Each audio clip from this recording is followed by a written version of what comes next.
Today I will show you the best weapons tier list in Battlefield 6 Beta. While the release version of the game will have anywhere between 40 to 50 different weapons, some of which will be exclusive to specific classes, but Beta only features 15. And because that's all we have to work with, knowing which ones dominate and which ones just fill a slot can make or break a match. So I tested each one and here are the results. And just before we get into the video, let me introduce you to LegoFast, which is a software that ensures better and faster connection routes to game servers by eliminating connection issues with a single press of a button. All you need to do is sign up through their website, then download the software. Then, when you have LegoFast on your computer, just log in. Choose the game that you want to play. For us, it's Battlefield 6. Then select your server region and then click boost, and that's it. Now you can enjoy whatever game you want to play with the best possible connection and FPS. On top of this, you will get cool features like secure boot status check to make sure that you can smoothly pass the checks and log in into the game quickly. Then also custom crosshair, sharpen aim master to improve your aim and the mouse controls, and many more other tools. LegoFast is truly all-in-one tool that not only reduces your ping and boosts FPS, but as you can see, will give you extra features that other players don't have. So what are you waiting for? Click my link description to check them out and use my code K30 for 30% off. Don't miss this opportunity to make your gaming lag free and enjoy the 24-hour free trial just for you.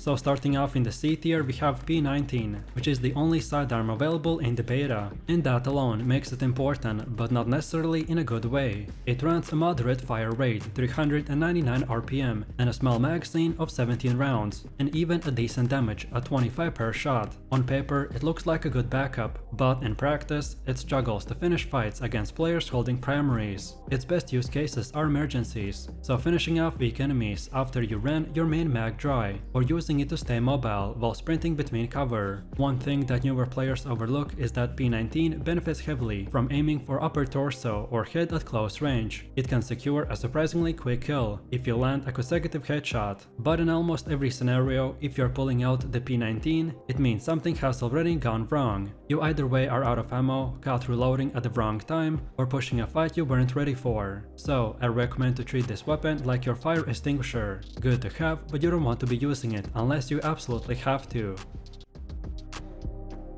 Next in the B tier, we have B36A4, which sits firmly in the safe choice type of category. With 719 RPM and a moderate precision, it's as close to the default AR as you can get. It doesn't excel at anything, but it doesn't completely fail at anything either, which makes it perfect for players who don't want to commit to a specific style. Its recoil is manageable, but its time to kill feels sluggish compared to a faster M4A1 or the harder hitting NVO22 AT. The real advantage of the B36A4 is its flexibility. You can slap on a mid-range optic and play the support role, or keep it light with a reflex sight and go for aggressive pushes. It won't win you many 1v3 hero plays, but it will give you a consistent, predictable performance. The downside is that the skill ceiling is low. If you're aiming for high skill dominance, you'll quickly feel its limitations. I would suggest to think of it as your comfort gun, familiar, safe, but unlikely to blow anyone away. Next in the B tier, we got M4A1 Assault Rifle. This one is wolf in sheep's clothing. At 830 RPM, the M4's rate of fire puts it in an SMG territory, and in close quarters it can melt opponents faster than almost any other AR in the beta. But here's the catch, its recoil and bloom demand tight discipline. Hold down the trigger beyond few shots and your accuracy evaporates. Burst firing is essential if you want to extend its reach beyond 15 to 20 meters. It's perfect for players who like to push flanks, clear rooms, or rely on quick reaction time rather than holding the long sidelines. In open field gunfights, however, the M433 feels underpowered compared to the better options. The low ammo pool for assault class makes this even trickier. You'll burn through your mag quickly and need to resupply often. If you build your loadout around close quarter dominance, the M433 can shine, but for general purpose play, it's a gamble. Next we have KTS-100 MK8, which is every LMG's player's dream. Its 50-round drum is not the biggest in the class, but it's more than enough to keep enemies spinned, with lower per shot damage but excellent recoil stability. It's built for sustained suppression. The real trick here is equipping the high headshot multiplayer ammo, because then suddenly those slow close range fights will turn into a quick, decisive win if you can land a couple of headshots. Still, the MK4 struggles in fast-paced, chaotic fights, where raw DPS matters more than control. The L110 outperforms it in a raw kill potential, but the MK8's precision makes it valuable for players who prefer locking down a lane or supporting teams from a distance. With the right positioning, like anchoring on a rooftop with a bipod or covering a capture point from medium range, the MK8 can rack up assists and occasional multi-kills without ever needing to rush into danger.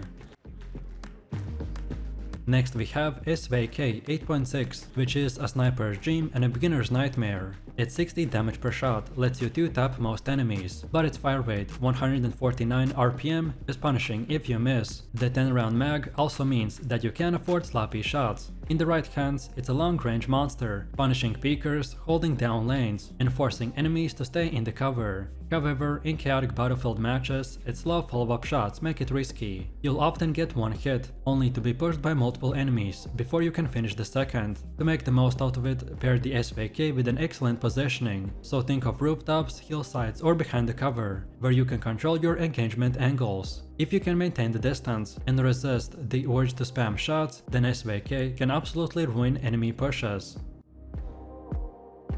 And for the last B-tier weapon, we got M417 A2, who's a bit of an oddball. Stat-wise, it looks like a carbine with a decent per shot damage and a moderate fire rate, so 654 RPM, but in practice it plays better and treated like a semi-auto DMR. Slap on an LPVO, switch to a semi-auto, and suddenly you got an accurate hard-hitting rifle with minimal recoil. In this mode, it competes directly with the game's actual DMRs, and often beats them. That said, in full auto, it's lower size damage, so 20 rounds and poor shot hipfire makes it less versatile than the other carbines like the AK-205. You want to avoid messy close-range fights, unless you've planned your shots ahead of time. Think of the M417 as a hybrid. It's not the flashiest pick, but if you're disciplined and deliberate, it rewards precision far more than spray and pray.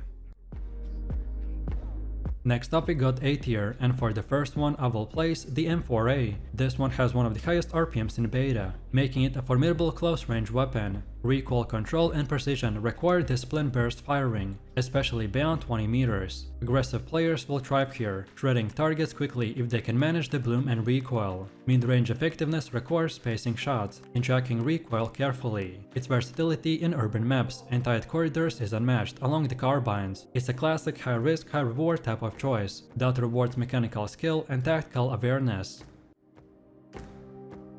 Next in the A tier we got AK-205, which is one of the most stable carbines, with a high precision and excellent control. Although its damage per shot is lower, consistency makes it deadly at mid-range. It supports sustained fire with almost no random spread, allowing pinpoint accuracy even at a distance up to 200 meters. Players can use the red dot sights for close engagements, or 3 to 4x scopes for open maps. It's especially effective in upgraded headshot ammo, which makes it lethal with careful aim. Its versatility, stability, and consistent performance make it a top-tier choice for strategic players who value reliability over the raw DPS. Then next we got SGX, that dominates close quarters with 830 RPM and excellent hipfire accuracy. In tight spaces, it can quickly overwhelm enemies, making it ideal for aggressive run-and-gun players. While it lacks mid-range versatility, pairing it with mobility perks and suppressions can allow flanking and surprise attacks. Its strength lies in close engagements, where rapid fire capability and controllable recoil will make an elite SMG. And remember, understanding the map layout and the choke points will maximize the SGX potential.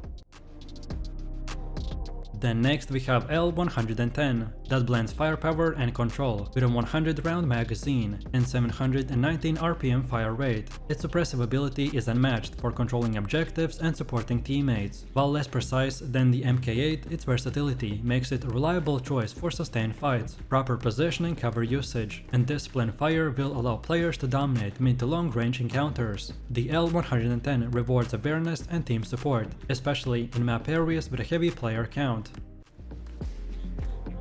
And lastly, in the A tier we will place the M39 EMR that offers 42 damage per shot, high precision, and a faster fire rate than the SVK 8.6. It's ideal for players who prefer tap firing and control engagements. Its faster follow-up rate allows players to react to close threats better than the DMRs. It's ideal for Overwatch positions, as the M39 EMR excels at picking off advanced enemies while maintaining accuracy under pressure. Its combination of flexibility, power, and range make it a reliable A tier choice.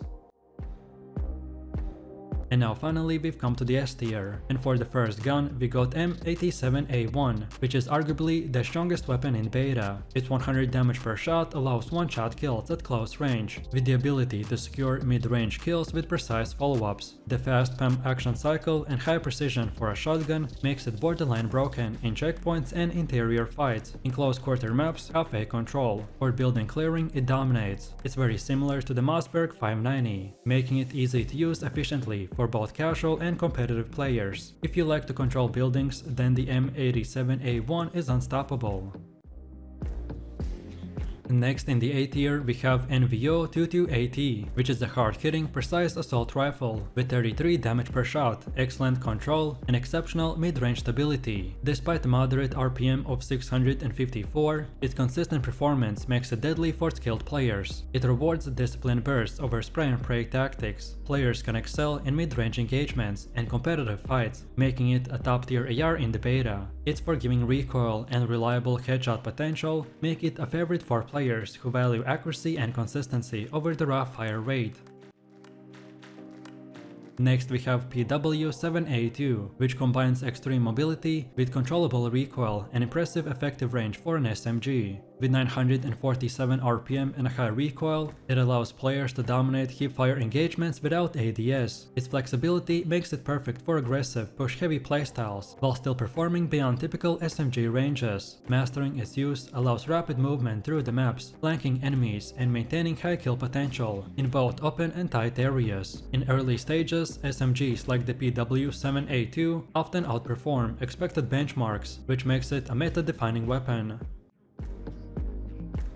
And for the last S-tier weapon, we have M2010 ESR, which rules long-range combat with 100 damage per shot and perfect precision. One-shot kills on unshielded targets is guaranteed, and its low 43 RPM is standard for bolt-action rifles. Proper positioning, patience, and sight management makes this rifle lethal in Overwatch or open map scenarios. Its ability to pick off targets before they notice you will allow control for high-traffic areas and objectives. The M2010 rewards map knowledge, timing, and surgical accuracy, making it the best sniper choice in the beta.